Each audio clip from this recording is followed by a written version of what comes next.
guys. Welcome to another episode of Frustration Nation. I'm here again with my usual brothers in misery. And today we've got an interesting episode lined up for you guys, back from our break from being swallowed by education. I still am. Oh, shit. Sorry. I'm old, so education has spat me out unceremoniously, like the whale spat Jonah out on the beach of Nineveh. Wow. That's It's like I've watched, I remember that story from VeggieTales. Oh yes, the classic and not the Bible. VeggieTales has great like crossover appeal. I find that it's the one Christian thing that non-Christians are not angry at. How about the Prince of Egypt? Oh yeah, the Prince of Egypt I feel like is perhaps a bit more Jewish. Interesting. Yeah. Oh, Because but it is the like an animation Old is Testament great. story. Please watch Yeah, the Prince of Egypt is a classic. It holds up so well. The songs are so good. Stephen Schwartz songs. Surely this is all I've ever wanted. All I've ever wanted. Good, this is your first like bit of unwanted singing from me. You gotta A have custom a bit in every yes. episode. That's right. If you're playing the drinking game at home. Yeah. Do you guys drink a lot? No. No. Yeah, I'm not a big drinker. My friends know I have a very low alcohol tolerance. How are you when you're drunk? I'm just a bit more this. Like, I was at an event and I, like, appeared a little bit tipsy and then my friend was like, Jet, you drank 2 bottles of cider. Oh, So, what a yeah, puppy. I am. I went to Taiwan last year and I bought like a bunch of like cheap shitty alcohol and it was like 2 like absolute size bottles of vodka and I think I But drank. not absolute. I don't think it was. I don't know. I don't remember. It's off-brand. It was absolute with a T. Maybe I think so. Could be. Absolute with an Yeah, E. but it was very cheap and With an I E. Yes, drank what did I say? I said with a T. So stupid. and I drank like maybe 3/4 of it. And then? And it fucked me up so much, so I haven't really drank since then. Are you okay, Drake? No, nah, yeah, but I puked everywhere. Oh no. Oh, Yeah, no. I think poor I've never friends. ever gotten like drunk. I've gotten tipsy, but I've not gotten like can't remember my name drunk. Yeah, that was like me trying to get blind drunk because I've never been so drunk that I Oh, so forget that was everything. like you were trying to reach that point. Yeah, and I did. That's always a bad idea. If you have that as a goal. Anytime I've heard a story of like, I've never been drunk before, so I want to see what it's like. Yeah. That doesn't end Never well. ends well. Me.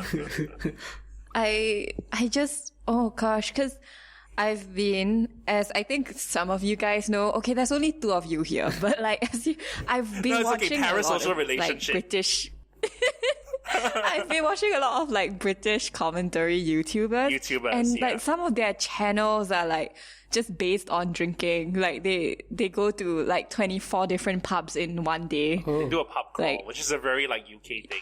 Yeah, that's very like World's End, you know? Yeah. I mean, like, I have a friend who studies in the UK, and she says that you can't have a social life if you don't go drinking.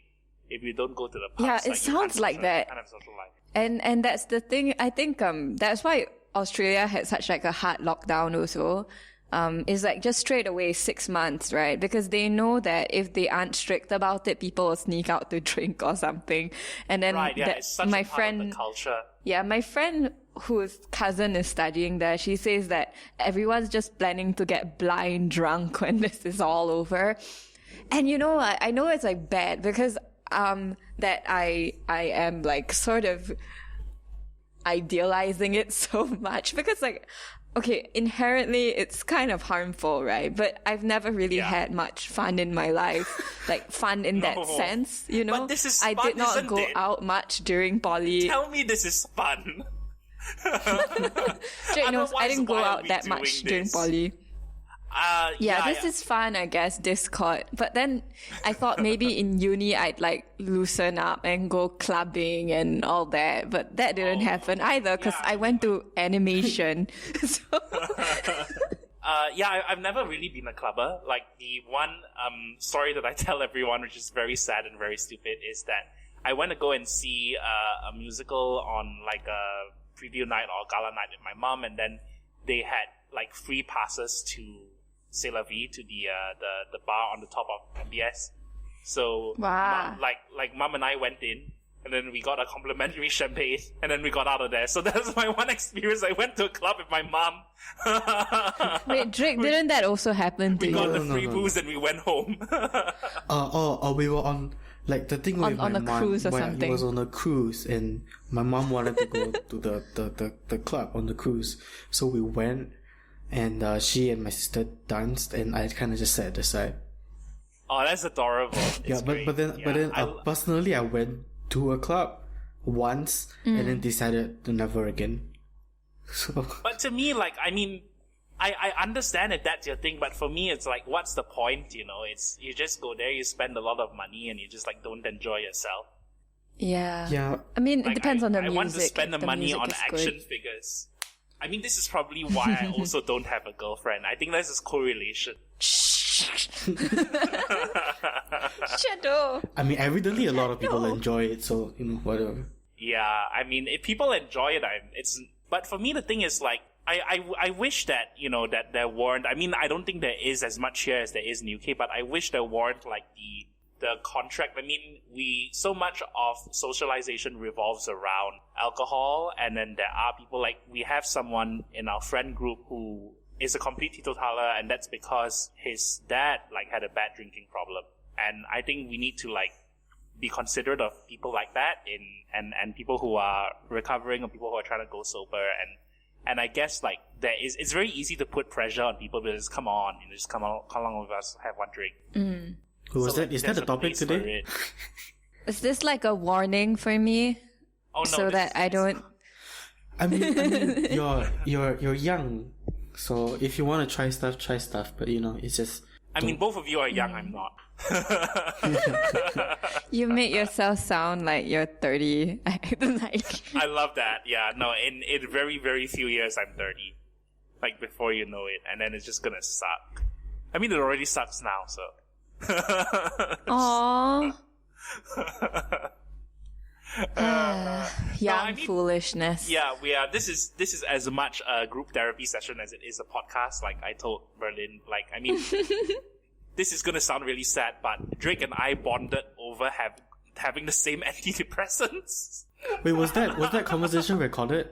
Was that? I don't remember. No, Was I it? don't think so. Oh. That was like the first time we met up or something. Was it? I don't remember. Was it? Or have No, we mentioned it before?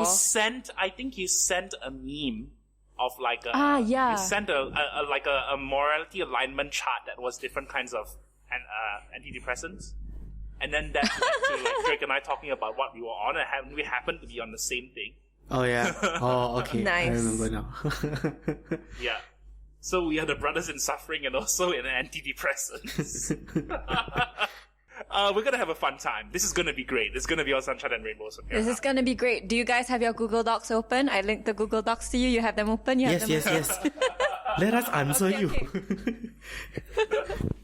So the first very funny news of the day, We're gonna continue the bit. We're gonna carry it on. our third brother in suffering, Elon Musk, Oh no. Oh no. he defied the coronavirus order and asked to be arrested. Yeah, like he said, arrest me, right? He said that if anyone, he's like, oh, he's violating that shelter in place order that he has, like that California has, right? And he's Alameda like, County, if yeah. anyone is arrested, I ask that it only be me. This is why you shouldn't give Twitter to people. It's not a good place to live. It's not a good it's- place to live your life. This is a messiah complex thing. Now he's going to make this thing like I'm the martyr, and look at me, Yes. I'm allowing all of my employees to go back to work, but it is only I who shall be arrested. And then he wants like It's- a photo op of him in handcuffs. It's Iron Man putting on like he thinks it's like the fucking- same The level gauntlet. as Jane Fonda protesting over for climate change. Oh my god. Oh, He's This is how old I am versus how old Drake is. Our Jane Fonda protest references. He is Greta Thunberg. Better watch out. Yeah, I best. mean, like, exactly the putting himself out of mind. You know, I mean, like, your comparison to Iron Man is completely apt because I saw this tweet that said, Elon Musk is the Tony Stark you ordered off of Wish.com.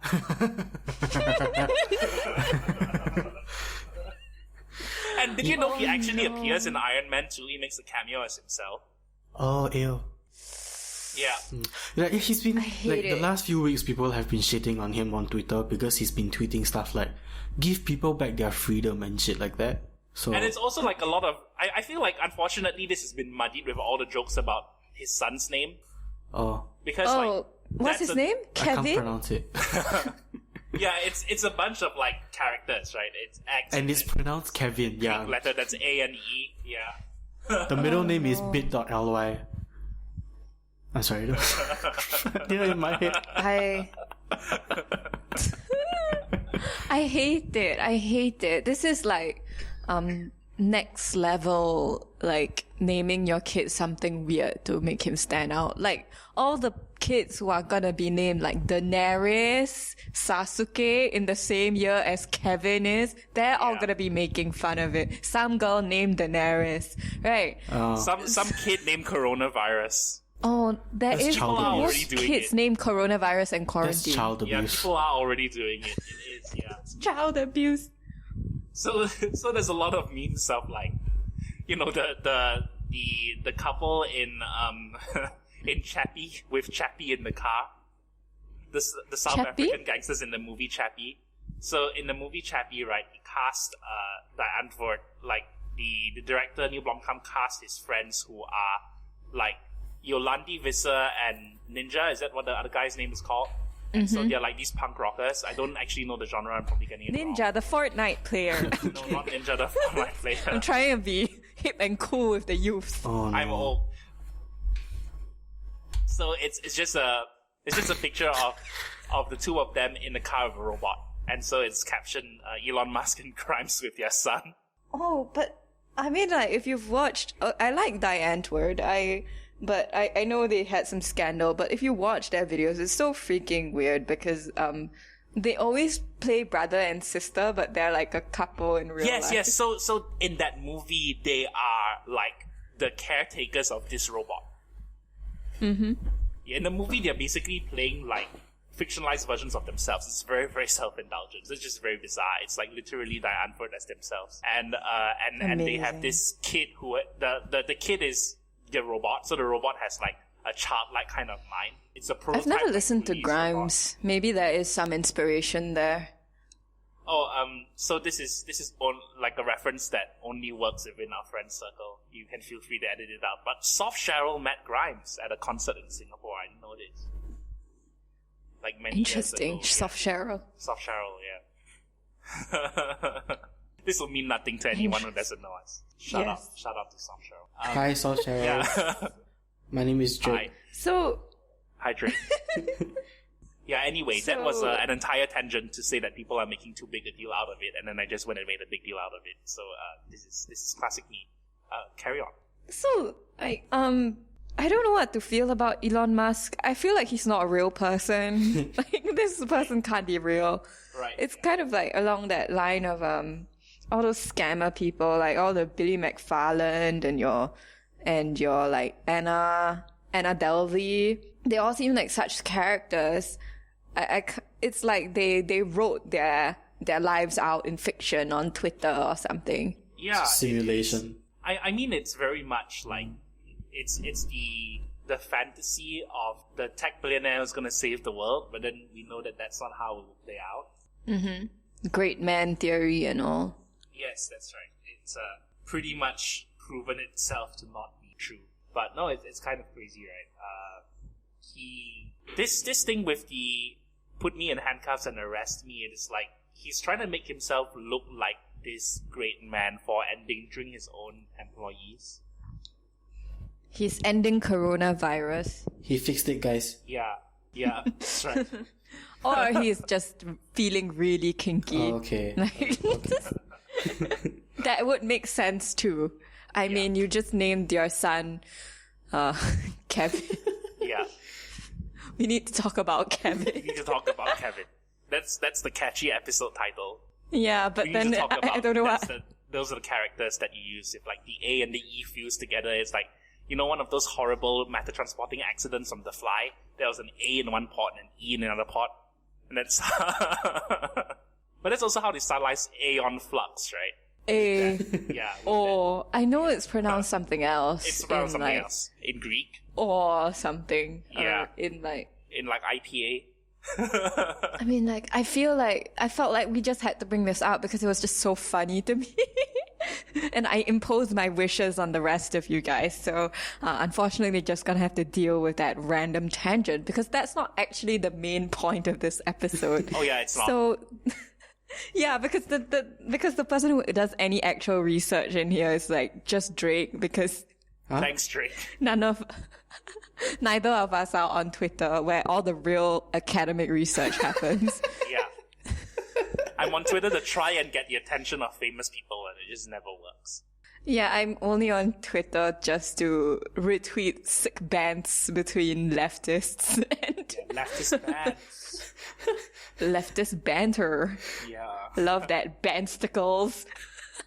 So, the person who does any actual research on this podcast, can you, do you want to go through the next article that I listed up in the Google Docs? Oh, this is the one. Okay.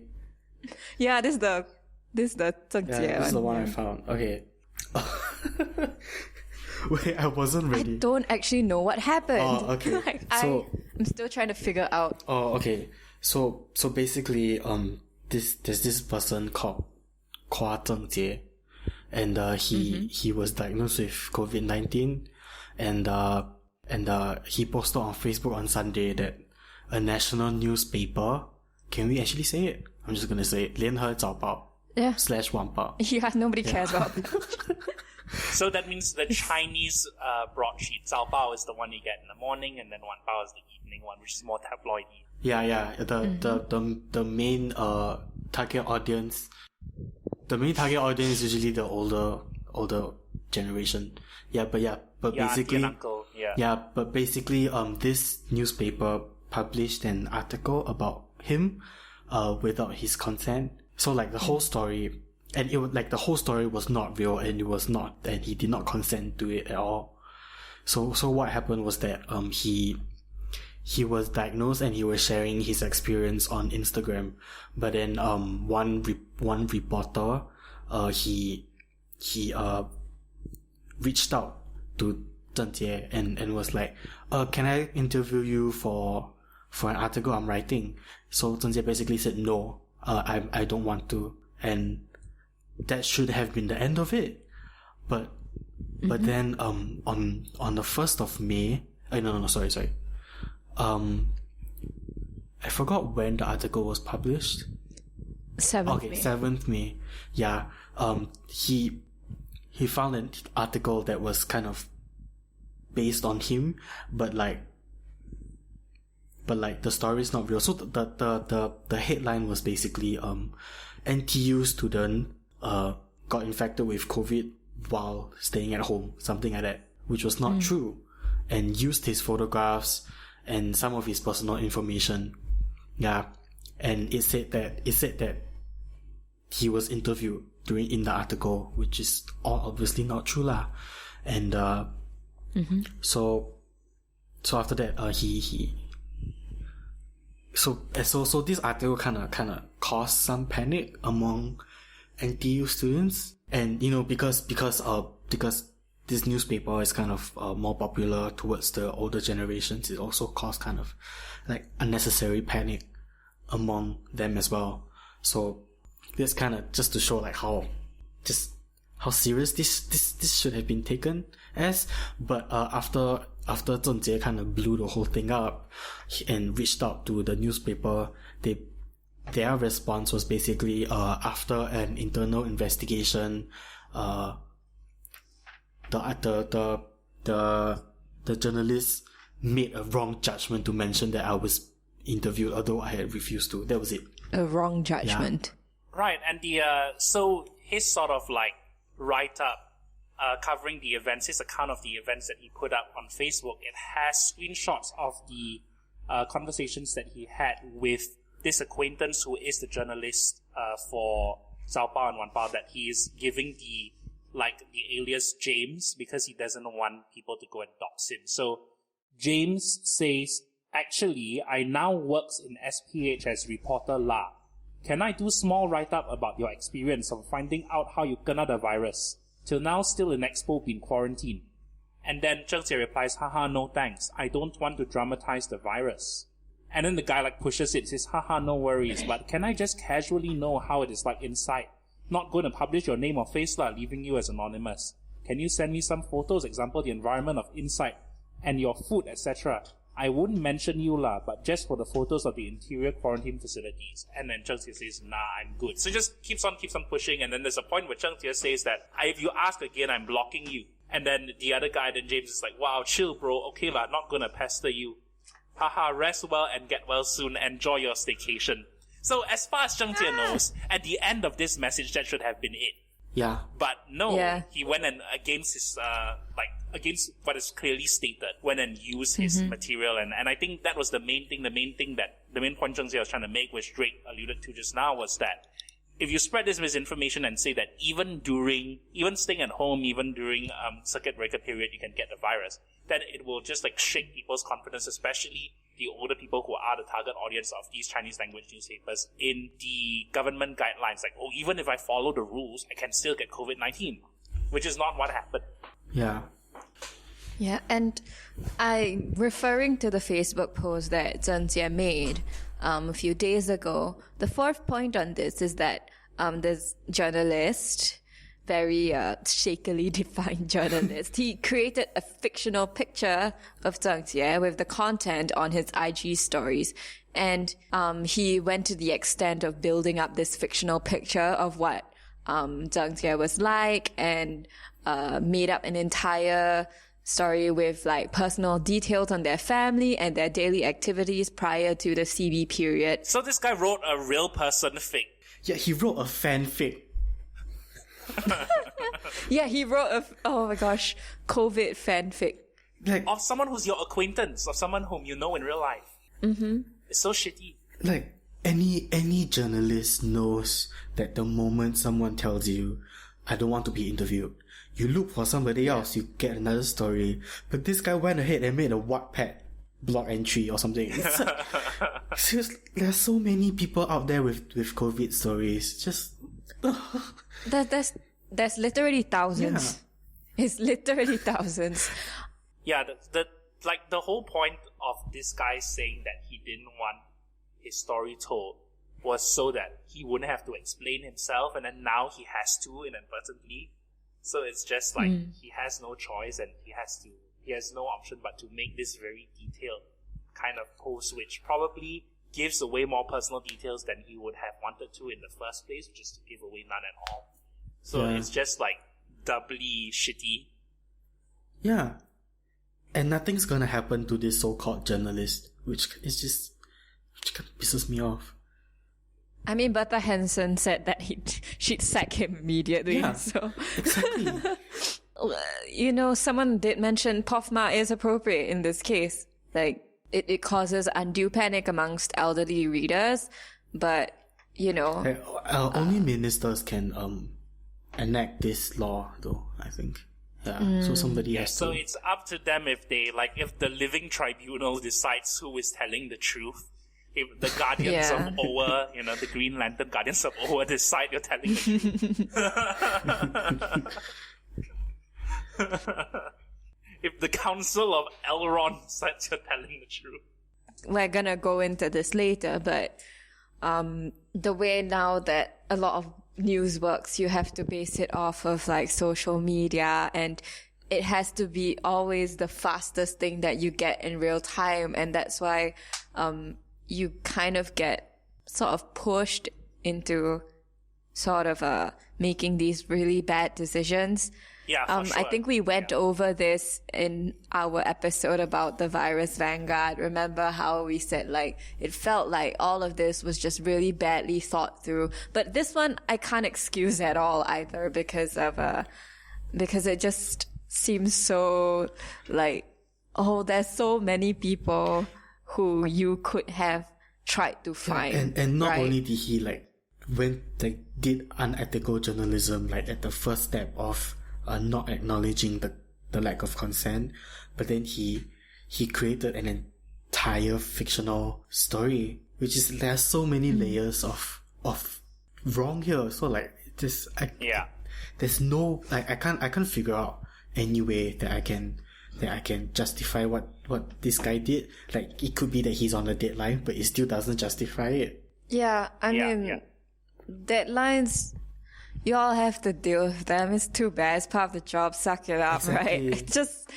like it's there's no need to do this. Like you do this once, then what's gonna happen to the rest of your career? You ain't gonna have a career anymore. Or you might if they decide not to give any sort of punishment towards the situation, which I really do hope they do.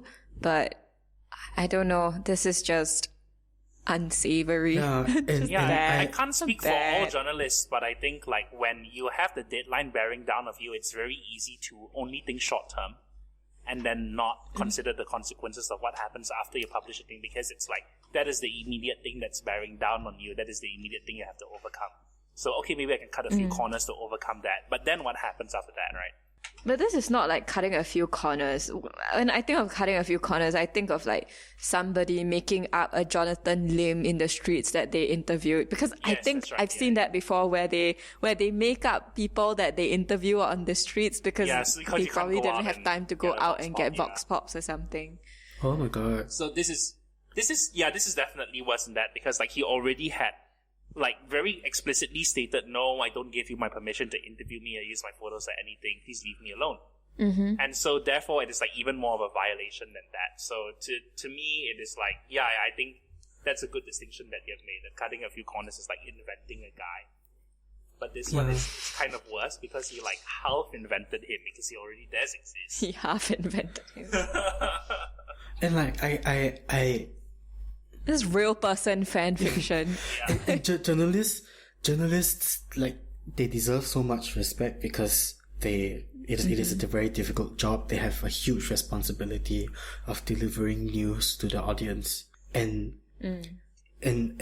like stuff like this is why people like question journalists. Like now, like this is why nowadays there are so much shit against. I mean, more in America, but like there's like this whole thing against journalists now because they think they're biased and shit, and in all cases, I'm sorry, I'm losing my train of thought. I'm very tired. Like Skimble Shanks, the railway cat, ran away with the train. And like, it's just like don't give journalists any more like more of a bad name than it already has. And if you can't take it seriously and do it responsibly, then don't do it. Give it to the people who are passionate, who are responsible, who will follow the rules of the rule of ethics, and just don't do shit like this. Okay, I'm done. There's like a lot of vitriol against journalism, even in, I think, my immediate circle.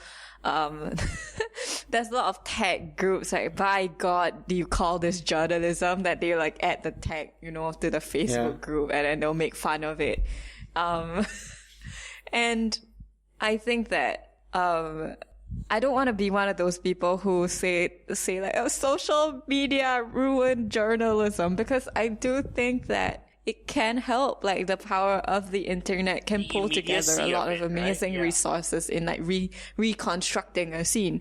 But my God, I do think that the speed at which the internet requires you to come up with news, like a constant feed of news and, a constant barrage of facts in brackets that may not even add up, I think it does incentivize this kind of behavior. I'm not excusing the person who did it, but I do think that it is also part of the culture at large that we're dealing with. It's true. Yeah.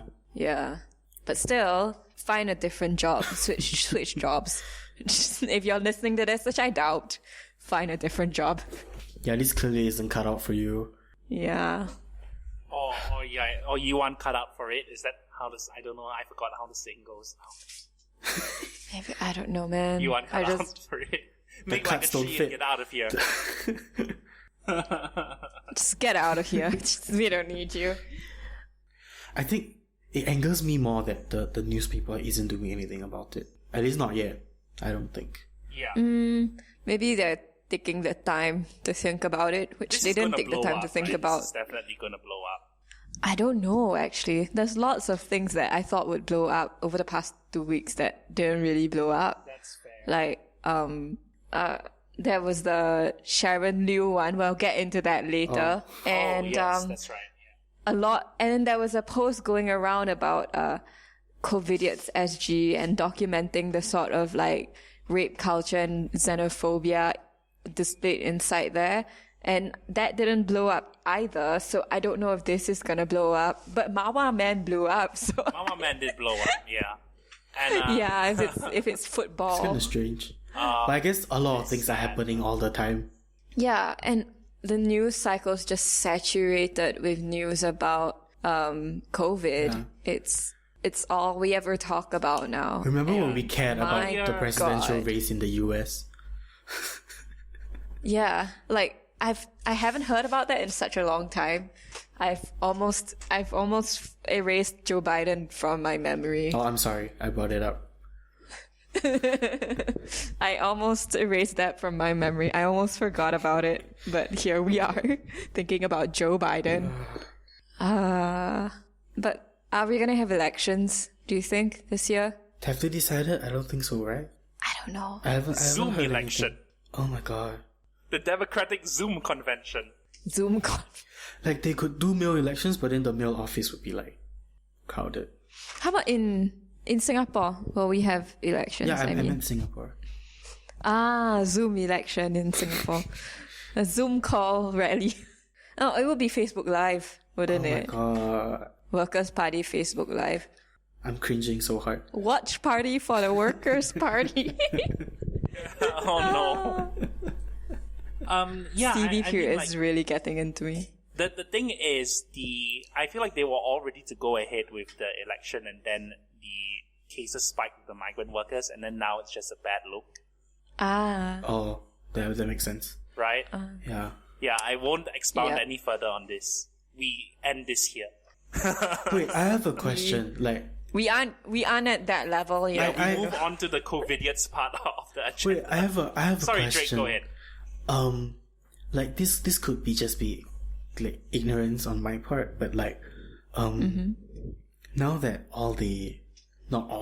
like, most of the foreign worker dormitories are deemed as isolation zones, the people staying there, they can't go anywhere.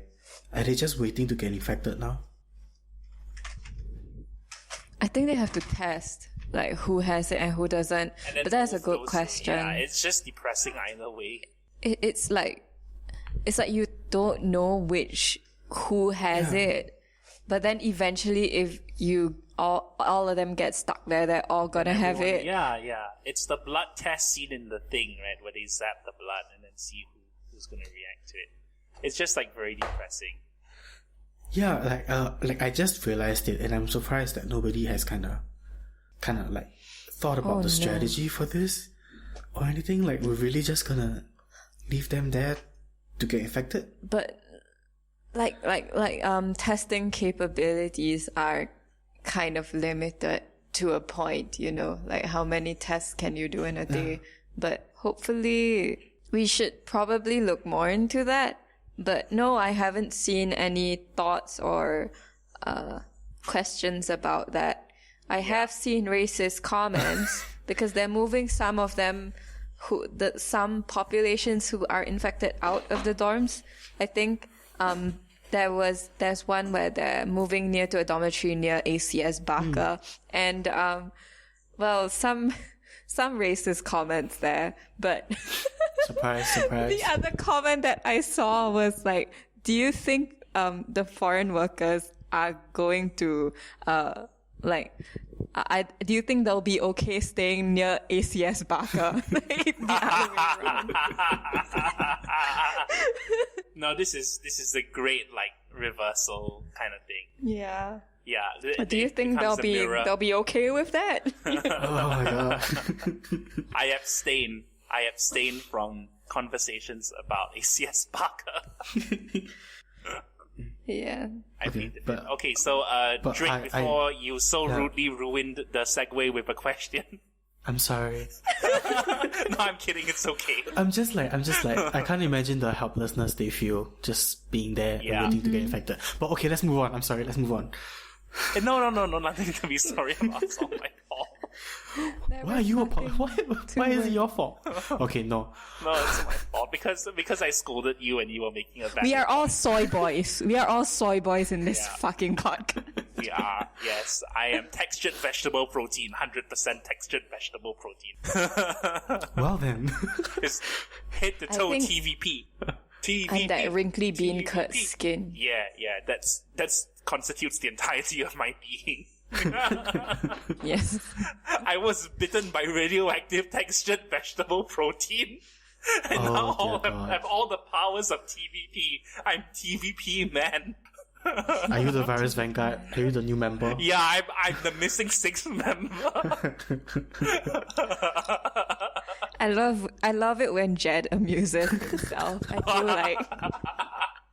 I feel like I could leave, like, if he would have been such a good kid to like babysit, because I would like leave him alone in a room and then he would just make a tell joke and jokes laugh to at it. himself Yeah. and laugh. Yeah. It is And then, as like, sad I'll as come it back. sounds. Your ears do not deceive you, dear listener. It is as sad as it sounds. You sound like an only child, but I know you are. Yeah.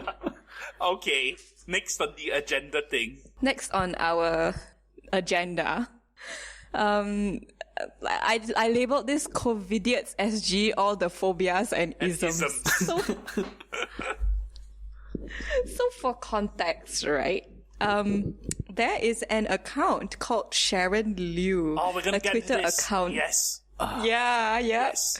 She does the fun. Okay, so Sharon Liu does the funny Twitter bants. She's one of those like inflammatory sort of satirical Twitter accounts, sort of like, you know, in that Filthy Frank style. Like they're purposefully insulting and they say stupid shit to be funny, to make fun of the people who are like racist and say stupid shit. It's a Singapore Karen account, is basically what it is. It's like, imagine the sort of like Karen account, where they're parody accounts Yeah. of Karen types, and then this is like, so it just slides the racism and xenophobia and entitledness all the way up, and then sort of sprinkles it with auntie kind of boomer language. Yeah, and like WhatsApp auntie language. And the Yeah. thing is, in my opinion, the stuff that she posts, they aren't, maybe this is the problem, they aren't that far from real life. Like, you This know, is you can post just law, find these right? sorts of comments. Yeah, you can just find these sorts of comments under any Straits Times comment section, you know? Yeah, it's a fun game you can play with your family it's now that supposed you're to all be stuck at home. It's supposed to be satire, right? Like, and the post that she got caught for is, I don't want to say this. This is so it's okay. Like, the thing is, like, the person who made this is it's just a joke. But like Shanmugam, our minister, one of our ministers, he was on Twitter and he saw these tweets. Unfortunately, he was like, "Hello, fellow kids," and then he goes on Twitter and he meets a Singaporean Filthy Frank, basically. Right, yeah. So the post that he said that basically Sharon Liu is neither a woman nor Chinese. Mm-hmm. So the police are investigating, and then it ends in this very ominous way with these two paragraphs. Done deliberately to stoke anger, unhappiness, racial tensions. Action will be taken.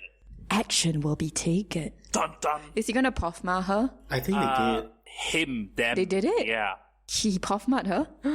Oh no. How No, there's scary. like the top rated comment is Rotan sir, don't give chance. I think And he then got I don't know whether arrested. that's satirical or not. Rotan is in Cain. Rotan is in Kane. Rotan as in Cain. Yeah. Like, I think he got arrested, but don't quote me on this. But I saw on Twitter at one point that he got arrested. But this is like basically, like if you think about it in like the wider context of the internet, like imagine if like iDubbbz or Joji got arrested in America. Now this is Or if, just if like- Borat got arrested, right?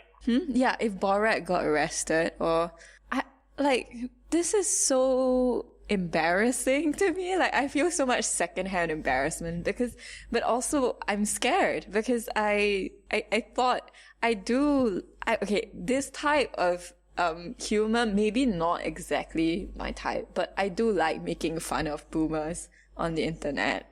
And Sure, and who does not? Yeah. It's quite obvious that this was satire. Cause the tweets are like, Pabuto this ISIS, why they never work from home, right? It's I don't know. It's obviously making fun of. Maybe to us it's very obvious, but I don't know. Just But maybe, like, yeah, the people whom she's trying to parody can't tell that she's a parody of them. Because honestly, what she says is terrible, and it's for the Twitter bandsticles. But it's also so convincing that we keep on referring to this account as a she. Yeah, and the thing is, like, this is not that much worse from the stuff that you, like I mentioned before, that you see on the Straits Times comment section. Like, and that's okay, why so- it's so indistinguishable. Let's break down one tweet, right? That's here. So she adds Lee Hsien Loong, Gan Kim Yong, and K Shanmugam. And then the body of the tweet says, Sirs, now is best time to have a special COVID civilian force of Chinese auntie to catch young punks that sit too close to each other. Most of these are Malayu, India, or the foreigners, not the true blue Singaporean. Please consider's okay. Please consider us okay. Yeah. So let's break that down. So the first is, of course, the appeal to authority. And then the second is like the advocating for vigilantism. And then the third is the racism and xenophobia. So it's sort of like this little encapsulation of all of the unsavory qualities that are exhibited by this demographic. I mean, not everyone in this demographic, disclaimer, but And sizable number of people in this demographic. And the thing is, like, okay, we're gonna keep that in mind, right? The appeal to authority, what was the second one you Appeal said? to authority, advocacy for vigilantism, because she wanted a civilian force of Chinese aunties, and then the racism Yeah. and xenophobia. So you keep in mind these three factors, okay? Later on, we're gonna bring that out again in a callback, right? Yeah, put a pin in it. Okay. I would say that this tweet pretty much is a pretty good encapsulation of the kind of culture we have online in Singapore. Yeah. Not all of the culture. There's very wonderful people I meet on the internet. Like me. But yeah. But this is Thanks, Drake. this is a very good framework. I think that it's a good examination and a good analysis of what's going on, right? It is. We have something here. Yeah, but so a lot of her tweets follow this framework, you know. The presentation of Chinese women as this like beacon of social justice in Singapore, and always appealing to like rules and authority, and also its underlying racist rhetoric.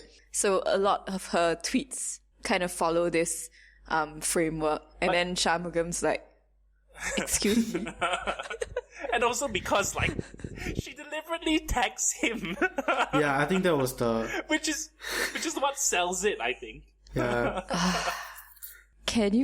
Why did you do this? Do not do this in the future. If you're ever gonna make like a parody account again, sir, whoever it is running Sharon Liu at Sharon Liu 86, Do not tweet the ministers. Exactly. They don't understand sarcasm. Because the thing is, like, this is supposed to be a deconstruction, and then yet it's post law, and Yeah. you just got to assume most people won't get it. So in most cases, if people don't get your joke, nothing bad happens to you. In this case, bad things will happen to you. So just like consider the ramifications of people not getting the joke.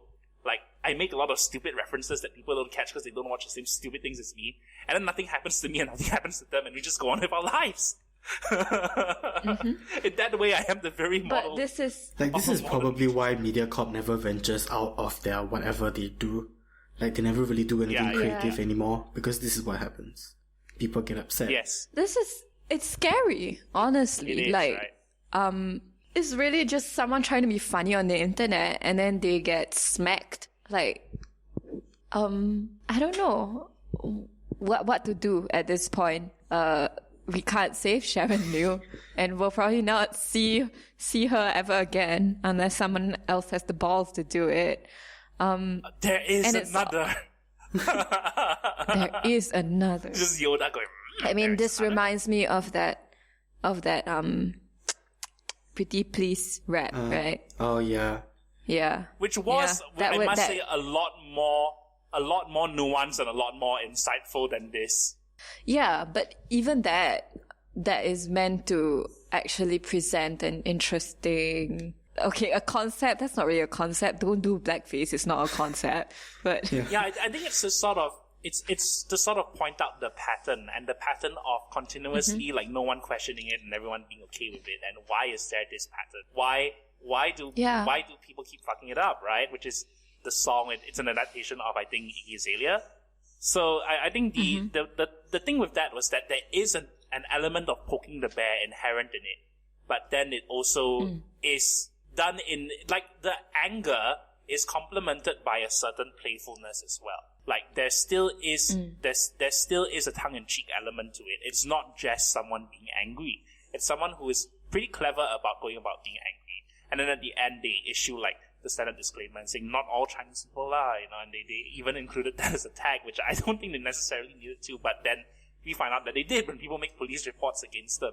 So, to me, like, I think it's in roughly the same vein. I don't think Pretty Please will appreciate being compared to Sharon Liu, but it's kind of like, yeah, it's the holding up a mirror thing, right? And it's like, there are ways to hold up a mirror that are better than others, that are defter than others, I guess. You can hold up a mirror and not drop the thing and just have your face cut to pieces by shards of glass, which is what is happening now, I think. there's like even comments that I see on the Shamagam post, which are like, and what shall we do to the 125 people who liked it? These will never stop. Ought to punish the parents for crappy upbringing. Oh yeah. It's very much like punish them all, hunt down their families. I feel like we didn't need Sharon Liu. Like, this is...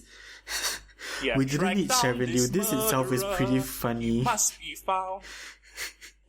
And then, like, yeah, there's people who are on his page, at least, they seem to be really glad that he's taking action against Sharon Liu, It's a 86, great act of who is justice, a fictional character. Yeah, who is a more fictional character than Zheng Jie. The poor man with COVID earlier. Yeah, it's ridiculous. We have a lot of fan fiction in today's episode. Yeah, I don't think this person is necessarily trying to stoke anger, really. I think they're trying to just point out what is obvious to anyone who spends just an hour on Singapore Facebook. Oh yes, yeah. Yeah, somebody just give Shamugan like a list, like a link of the comment section, any comment section of the Straits Times. It's like, I want to give the minister a tour of COVIDiots. Yeah. Yeah. Which we can if he's listening to this. Oh my gosh, no, don't say that, Kim. We love you. Go love KP. you. You can't see The it, but thing we're is, doing like, the you Korean don't- heart-shaped thing with the thumb and the forefinger. Yeah, that one. We're making the little heart. Yes. So, okay, let's take a step back from this Twitter account, right? Yes. And be logical. So, what next I linked was another face. No, wait, that's a Channel News Asia post. Okay, you guys go and click on the Facebook from Henry Sung. Henry Sung, yeah, okay. Yeah. Okay. We got it. So he's laid out this very interesting I guess this is Case an study. essay also. What is his profile Case picture? study. Okay. Yeah. Buddha. I think, yeah, it's a religious symbol. Oh, I thought it was a joke. I'm so sorry. Okay. No. So he lays out a lot of interesting screenshots and his rationale behind it, and he says that actually this Singaporeans, there is a complaint culture thing, right? We For even have sure, like a yeah. really huge Facebook group called complain.sg or something. I don't know how this got written into our national narratives. So that one of our biggest. I'm going to try and explain it. This is going to be like a gross oversimplification, but all our lives are so miserable that we want to gloat in the misery of other people's lives. I think that's part of it. So I think finding something to complain about and finding someone to complain about, it's like, it gives me a sense of power. I have caught somebody in the act of something, and therefore in that brief moment, I am their superior.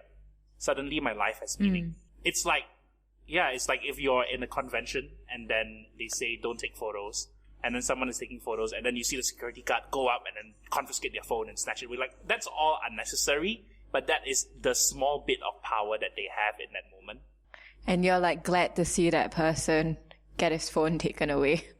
I guess, yeah. Something like that. Luckily it's not me, I think there's an element of that as well. Yeah.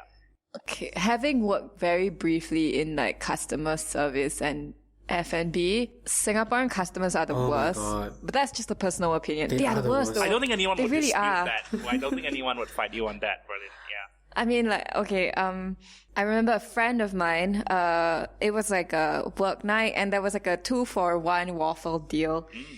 No, 2 for the price of 1. Yeah. Okay. So, this guy comes in, and that means that the shop is really crowded, right? It's after work and everything. Yeah. And this guy comes in and he is told that his waffles are going to take 20 minutes because the queue is really long. And the waffles are made fresh. So right? he's like, yeah. So he's like, fine. So he sits down. 10 minutes passes and he's like absolutely livid. And he comes and he goes up to the counter and he's like, excuse me, where are my waffles? And she was like, I told you it'll take 20 minutes. And he was like, 20 minutes is too long. And then, he storms out. But that's not enough. Did he also take his He comes back in. scepter, his scepter with him? What scepter? What? Like his crown and his scepter and his like flowing royal purple. No, but he already paid. So I guess he did not, he didn't get his dessert, but he already paid, right? But he storms off. 10 minutes later, he comes back in to scold my friend again. But then by then the waffles are ready. Does he sit down and That eat would the have waffles? he would have already gotten his waffles if he just waited there and didn't complain. You know, I it love was that. already 20 minutes. You would have gotten your So waffles by this then. is It's not like you entirely didn't a have a hell seat of or your own anything. making, sir. Yeah, and I have a lot more stories, but I'm not gonna spill all of them in one episode. I'll like everyone should probably work in complain customer about them. service at least once in their lives. Yeah, it's horrible. Don't do it. If you can afford it, don't do it. Yeah, you should do it just to know that you Just to suffer. just so you won't treat people like shit. Right, yeah. I think like that's the old adage, right? When you go on a date, see how your date treats the service staff. I think that holds true. Yeah. I feel like that's something that never changes. Is kind of the guideline. I think yeah, why is this so ingrained in our culture? Why is this snappy, you are so wrong and I am so right kind of thing so written into like the Singaporean narrative? DNA. Yeah, and I think like right now, because of COVID, there is a very, very visible kind of target. It is like suddenly from the heavens come a framework to put all of this into, to frame all of this around. So it's kind of given these people carte blanche to say, oh, but when I do this, when I call someone out in this way, and when I stop them and I run after them, I'm doing this in the name of fighting coronavirus. I'm doing this in the name of public health and safety. So it's therefore given like this disguise and this veil to wear, and sort of this is my rags of righteousness. And like Henry Sung puts it this way in his Facebook post. During festive season, some TV series would get a festive episode. So if you consider the current pandemic a festive season, This is a then very there would COVID be special. a festive complaint group. Yeah. This group is none other than SG Covidiots, a group that claims to be fighting Covidiots, which are referred to people who clout the current pandemic rules. So he has a lot of Flout incidents the that he rules. screenshot here of like just people stalking people and making weird like racist generalizations, especially when the people that they're stalking are like people of color. Yeah. And Minority people.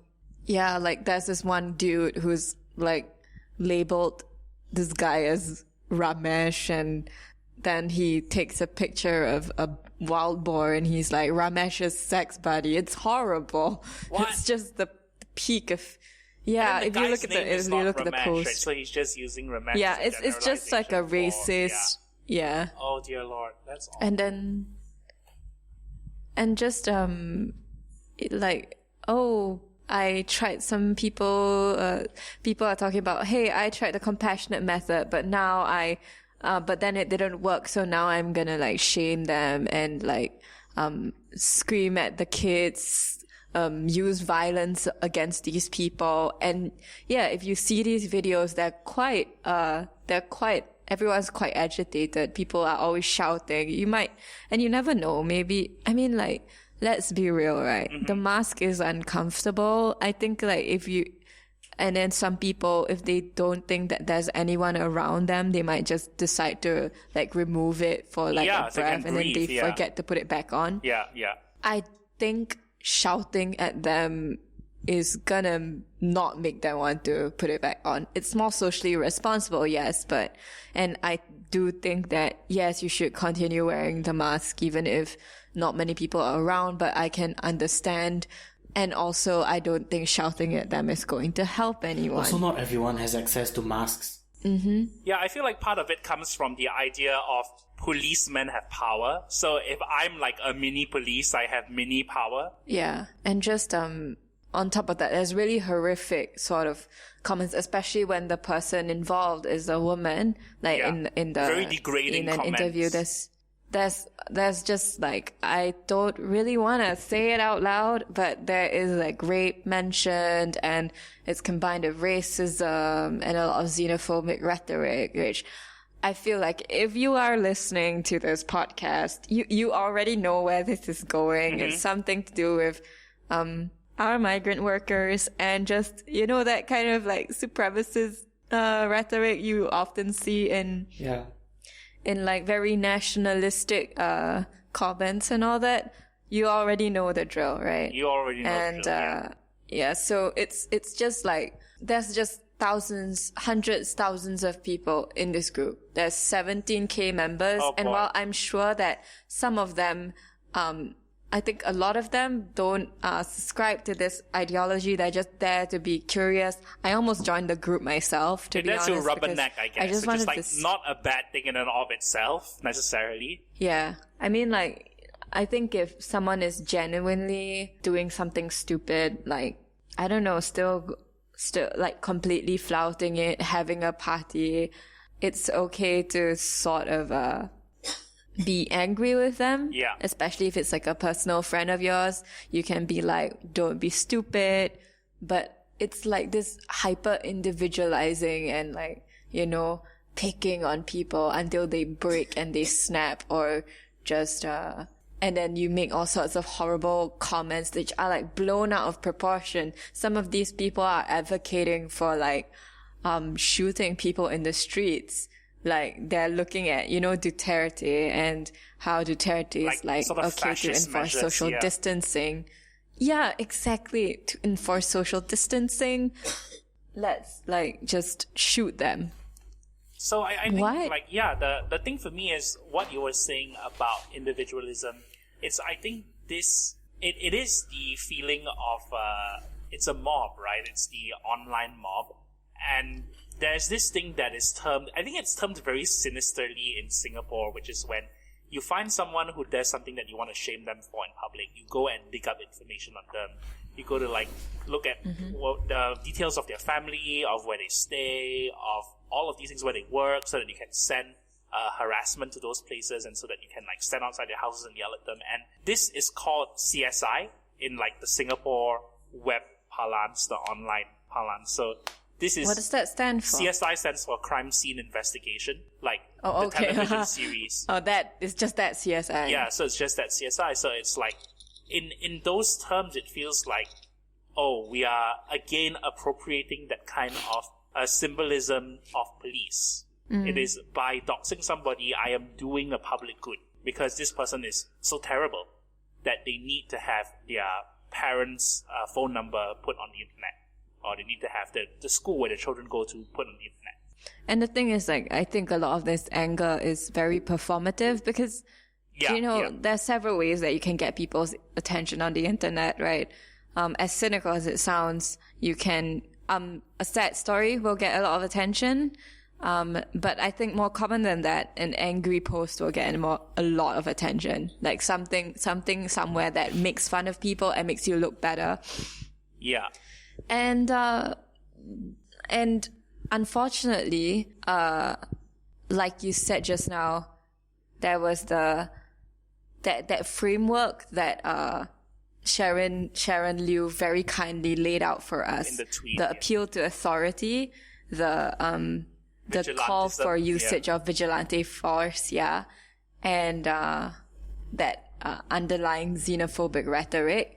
All three of those, they rile people up. They make people very angry, and they're very effective at getting attention within the Singaporean sphere. Yeah, this is the why Hydra, right? This is the Cerberus of Singapore internet. Yeah, and that's why people are incentivized to take on this framework. It gets you attention.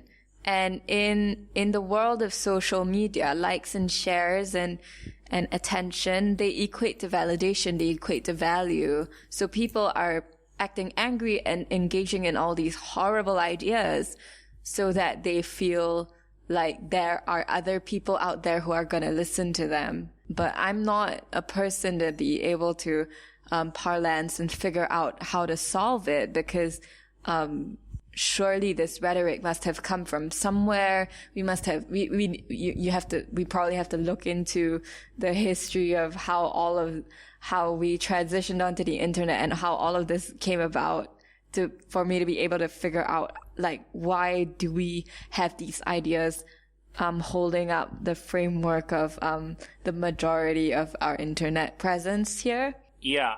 And that's a topic for another day. So, but I just wanted to throw that out. To kind of build on that, do you think that the people who comment using this framework, do they really believe what they're saying? Or is it just that they're doing this to get attention because they know these are the buzzwords that you use? Like you'll get likes and shares? Like within these angry validation gangs? Yeah. Do you think they actually are racist and they actually are xenophobic and they actually have fascist tendencies or fascist tendencies? Or is it I'm just doing this because this is what other people do in this group and it's cool to do that? I think it's probably a mix of both. Don't think people start out flat out racist, but the more you say these sorts of things, the more you see these types of things, the more normal rewarded. it looks. Yeah. Within a group, right? If you are incentivized towards the group think, that means any opposing ideas are going to be punished, and you don't want to be punished by the group, kicked out so and banned from covidiots.sg. A motivation is sort of I want to go with the flow, and then therefore if I blend it, if I stick out, then I'll become an outcast. It's kind of like a rabbit hole, right? It's kind of like how people get what's that? Is brainwashed the right word? I don't know. It's like the rabbit hole. It's like that pipeline. Of the radicalization pipeline, right? Radicalization. So this is not to the point of becoming a right wing extremist, but in this case, it's sort of like the racist, fascist kind of. Yeah. And I always kind of try not to say like racist, like fascism or like nationalism in Yeah, the because context when you of jump Singapore, to that, but then it's like, yeah. because like people are gonna listen to this and think, wow, this girl is she's really bonkers, isn't Yeah, she? yeah. But that's honestly where we are at. And it's a pattern you see all over the world. And, like these grassroots forms of nationalism arising from an increasingly hostile and aggressive online space. But unfortunately, it sounds also extreme because these words are that are associated with such extreme movements and horrible events in history that I feel like just the mention of them is a bit of a curse, right? It is, yeah. To It's sort of others. like, it's like this lightning rod. And then it dominates the entire thing and kind of, you risk it clouding the point you're making because you have that buzzword and all the fireflies like fly towards it and then you're like, oh. But then the thing I was trying to make underneath, you're not seeing that anymore. I think it's dangerous rhetoric, but I also don't know what to say against it, you know? Yeah, yeah. I don't know how to, I can't, We're doing I'm not this. the person to fix it. Whatever this accomplishes. We're We are Yeah. not professionals. We're talking about this. And it's like, I do hope that more people speak out about the unusually nationalistic tendencies that some of these comment sections have. Yeah. And the thing is, like, I hope this is like just a minority of people who spend too much time on Facebook. Like the extremely I spend too much time on Facebook as well, but you know what I mean. That they are just kind of like this online because of, just these people who like to comment a lot and they just, like to find their other boomers to comment together with them. Uh-huh. Yeah. So it's like the boomers flock together. Yeah, and just flock together and hopefully they have no effect on actual policy. Kind of like we put a metaphorical glass dome over them. And then they flock Yeah. about within the dome. And then, boom, they come up against the wall of the dome. Yeah, we just put all of them in Changi Jewel and make sure they're happy. Just give them Shake Shack vouchers. That is my naive wish for the world and our country. But what if I want to go to Shake Shack then? There Why would you want to go to Shake Shack? There's other Shake Shack. are other Shake Shacks. Shake Shack opened in some other place. There are other So you don't have to go There to are also Changi many Jewel. other better restaurants. consumerism. Yes. You like Shake Shack because the cute lettering and the shiny packages. Yeah. The burger is not that I good. like Shake Shack because of like nostalgia for America. It's the sad no. truth. Yeah. The land of the beautiful. Is it as good as the one in America though? No. I mean, I've not actually had Shake Shack in America. It just reminds me of it. Okay. Yeah. Buy an Apple product then. What? Yeah. It's much cheaper. If you like America so much, why didn't you shag it?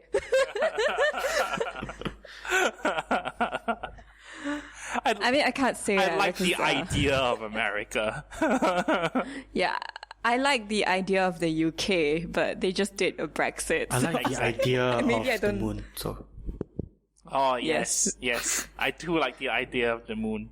It was Princess Yue at one point, right? And then, is that how they pronounce her name? It's supposed to be Yue. yeah, I heard US. Yue and I'm Princess like, Yue. Princess Yue.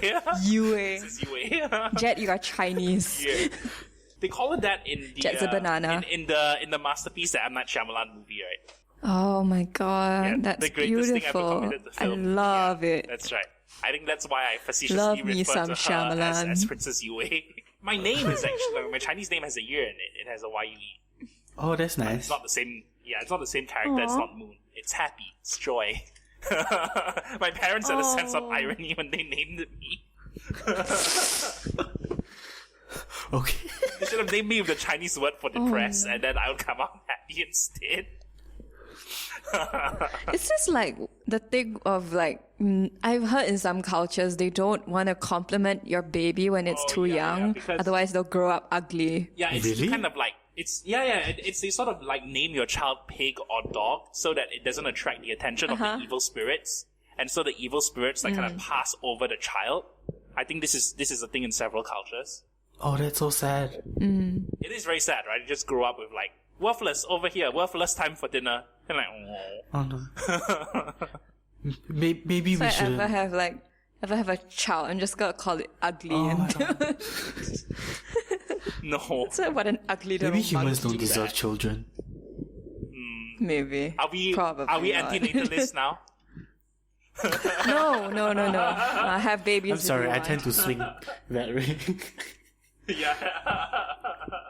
I tend to swing both ways. What? Oh my.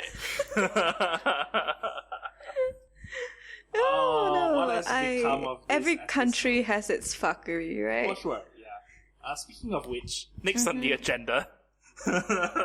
Okay, then we finished the episode with the Society of the Spectacle. Yes. So I was thinking of this concept by Guy Debord, and That's how you pronounce his the name. thing is, Guy Debord's this. I think he's a postmodernist,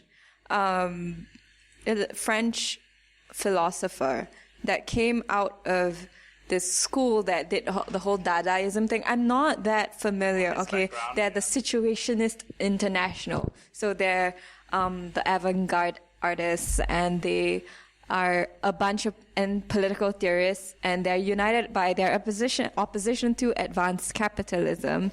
So they do a lot of writing. Yeah, Kim, very smart. No, So- it like when you sent us this and when you talked about this, like you suggested this as a way to frame everything we're talking about today, and I thought that was such a good idea. So, sorry, go ahead. It's this idea that the spectacle. Okay, so he has a theory called the Society of the Spectacle. It's this thing that he wrote, and he later wrote a response to it. I'm sorry, I'm not like a philosophy student or anything. Remember, I took animation, and in this article that I read, trying to summarize it, because I can't really go through long books of text sometimes. It talks about how this spectacle is driven by economic interest and profit, and images and the aura of these images replaces the lived reality by constantly thinking about these images. And when I look at all the ways in which all the things that we thought of and discussed today, it feels like it's all born out of contributing to an image and thinking of an image, not really thinking of maybe a person's reality. So, and how this discussion and selling of this image through the form of social media clout is incentivized in our online sphere. So what I'm trying to say is, let's take the example of the journalist from the first thing that we discussed. Yeah, James in quotes. Yeah, so James is incentivized by getting his work out quickly so that it can get the sick likes and the shares and the Before clout. he meets the crushing deadline, and so that all the aunties and uncles can kind of clamor and I mean, So yeah. on one material level, this image that he's created of like this dude who has COVID, but he got COVID even while adhering to into the CB breaker kind of measures. This image that he's created of like, and the thing is like, this image is going to create panic and cause controversy amongst people, and that gets you a lot of attention, right? So all that clout that he's gonna get from panic and controversy and the actual literal money, that oversees the reality that this guy, who he wanted to interview, he has rejected that interview. Yeah, He doesn't in no want any uncertain part of terms this. Said no, and this is a guy, like, this is not a random guy. This is a guy whom presumably he knows because he's described as an acquaintance. Yeah, and in that entire debacle, he takes this guy's photos and crafts an image about it, And the conversation starts to be about this image, this person that doesn't actually exist. The reality is this guy has nothing, he wants nothing to do with all this reporting about COVID, right? He doesn't want to cause panic, but now he's sort of dragged into the spectacle, and then he actually has to partake in it, and he has no choice but to now to sort of defend himself. But the priority was given to satisfying this need for clout and money, you know? Yeah. And then later on there is also the whole Sharon Liu thing, where I guess you can say that if you create a satirical account on Twitter, to an extent you want to do the funnies, right? You want to do the bandsticles, but to an extent it's to get some form of attention. You want to make people laugh. But that gets further decontextualized when someone sees that image and they don't discuss it. So the discussion revolves around the image instead, and how this image is divisive and like it stokes racial tensions and all that. But the underlying reality of it is never discussed, that this image that is presented to you is actually a parody of something that we've observed from yet another mediated source. Yeah, so all the attention is like deflected away or refracted through several layers. Several lenses of spectacle, basically. I like that. We get to, because spectacles have lenses. so right? we get to the highest. Yeah, so we get to the highest order of it, and then it's completely decontextualized at this point. And what does this parody even mean now that we've kind of like cut it off there, and we might POF-my it, and the material consequence then comes into effect then, and it feels like there is no real discussion about what led to this place, but now we're obsessed with the image of it. Which comes in the form of this satirical account. Wow. Okay. Yeah. So in the end, we're all like dancing around these funny images of chasing some woman who refuses to wear a mask, or these funny images of these people who aren't wearing their mask properly, or having mental breakdowns in public or whatever. But we never really talk about what's really happening or the rhetoric that is presented behind these images. It's just the images themselves, and further laughing at them. Yeah, you don't want to lift the or rock making it and, worse. See all the centipedes crawling under the rock. Yeah, there is no discussion about the origin or the reality of what is happening. Yeah, it's like, how did we get to Sharon Liu? Like, why does Sharon Liu exist as an entity in the first place? Isn't there something systemic? Isn't there something kind of broken that has sort of created an archetype which is so readily recognizable because it is so common? But that's not what we're talking about. And the thing is, like, people are genuinely encouraging that we kind of punish these people who liked the tweets or found her funny, or they're encouraging like this judicial form of punishment against her. And it's really strange to me, like, how about the real racists or the real people who are behind this kind of rhetoric? Yeah. You know? Like, in a way, it's sort of like created a veil for them to hide behind. Mm-hmm.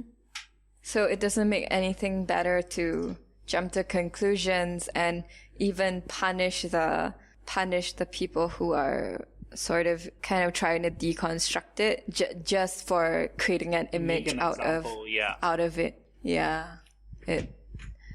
It's an interesting framework. I don't agree with everything Debord says, but yeah, I just wanted to share that little bit of mid 20th century French philosophy. But I am, once again, not a philosophy student, so don't come for me. And it is also worth remembering that Guy Debord ended his own life. So Oh God. Like, Oh I Lord. think, So but I kind of the article that you sent us was about how like there was this quality of prescience in what he was writing, that everything doesn't, like, things don't happen unless you see them, unless there's a photograph of it, unless it's a selfie, it didn't happen. Like if a tree falls in the forest, that kind of thing. And I think that is the era that we are in, where we're trying to, like, I feel like everything is about catching a thing and trying to put it in a jar. And then we become so obsessed with catching a thing and putting it in a jar that we lose sight of what the thing that we're trying to catch actually is. So that's a depressing thought. But I also am an advocate for, like, I feel like things that have an inherent commercial impetus can still have artistic merit, right? I feel like that's what E.T. is. That's what Jurassic Park is. Right, those are things that are driven with a commercial. That's what Avengers Endgame is, but then they have artistic merit. So, it's not the norm, because of course there are a lot of forces driving it, and then that can kind of tamp down the artistic voices. But then sometimes you do get like movies that are really, really good that are also really, really popular, and I'm grateful that exists, and I think that we can't say we can't like disallow us from enjoying something because it came from an inherently consumerist place. I mean, I guess Parasite. I mean, for example, Bong Joon-ho he's not like an unknown indie director. Like before Parasite, he's a very popular sort of like pop culture relevant, especially in the Asian cinema scene, for sure, director. Yeah. And he's made like. But oh God, I love that movie. We all love that movie. Lots of people do. Yeah, I mean, like, look at Guillermo del Toro, right? He is he makes big $100 million Hollywood movies, but then he has like the soul of an artist very much. So it means that. And I know, I feel like if we were more, I feel like if we were more popular, I'm sure somebody would like say something along the lines of that. You all are cucks who are too caught up in the cultural zeitgeist to realize how blinded you are by prestige television. But you know what? I'm going to watch my commentary channels. I'm going to watch I'm Alex. I don't give a shit. I want my cute British voice. I don't care. I will enjoy things. I don't want to be miserable all the time and have to run everything through like a depressing postmodernist framework. Depressing postmodernist sieve. Yeah, and just I do think that yes, that's there what are I'm gonna name my sieve really in my kitchen. cynical. I'm gonna name it a depressing postmodernist sieve. So I do think that there are some bad faith actors out there on the internet. For sure, yeah. Like it's I do the think, internet. yeah, but I think we've kind of maybe given off an impression that we think all forms of doxing and calling out is bad, but like it can do some good. Yeah, I mean it is how the people who killed Ahmaud Arbery in the US, is that his name? Ahmaud